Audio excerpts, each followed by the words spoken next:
ప్రభువు నామమునకు మహిమ కలుగునుగాక. ఈ ఉదయకాలము మీకందరికీ వందనాలు తెలియచేస్తున్నాను. ఈ దినము మిమ్ములను బలపరచు దేవుని మాట. యథార్థవంతుల గుడారము వర్ధిల్లును. సామెతల గ్రంథము 14వ అధ్యాయము 11వ వచనం. భక్తిహీనుల ఇల్లు నిర్మూలమగును, యథార్థవంతుల గుడారము వర్ధిల్లును అనే మాటలు మనకు బైబిల్లో కనబడుతున్నాయి. ప్రతి ఒక్కరికి వర్ధిల్లాలని, ఉన్నత స్థాయిలో ఉండాలని, చేస్తున్న పనిలో ఉన్నతిని కలిగి ఉండాలని ఆలోచిస్తూ ఉంటారు కదండి.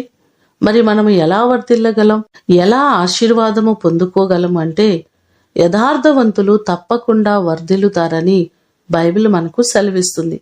మనందరమును ప్రతి పరిస్థితులలో దేవుని ఎదుట యథార్థవంతులుగా ఉండి దేవుని చేత మనము మన కుటుంబాలు అన్ని విషయాలలో వర్ధిల్లా చేయబడుదుముగాక. ప్రార్థన చేసుకుందాం.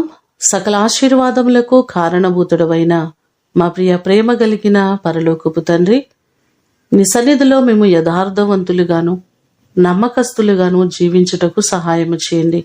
ప్రతి వారిని దీవించే దేవుడవు, ఆశీర్వదించే దేవుడవు. ప్రతి వారి కష్టార్జితములను, వారి చేతి పనులను ఆశీర్వదించే దేవుడు మీరే. ఉద్యోగములలో ప్రతి వారికి అభివృద్ధిని కలుగచేయండి. వారు చేస్తున్న ప్రతి పనిలో దీవెనను సమృద్ధిగా మీరు కలుగచేయండి.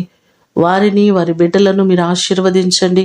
వారి గుడారములను మీరు వర్ధిల్లా చేయండి. ప్రభువా, మీ కృపచేత ప్రతి వారిని మీ హస్తాలకు అప్పగిస్తున్నాం. ఈ దినము కొరకు వందనాలు ప్రభువా. ఎవరు నీ సన్నిధిలో నమ్మకస్తులుగా యథార్థవంతులుగా ఉంటారో ప్రతి వారిని మీరు విడిచిపెట్టక ఆశీర్వదించే దేవుడవు.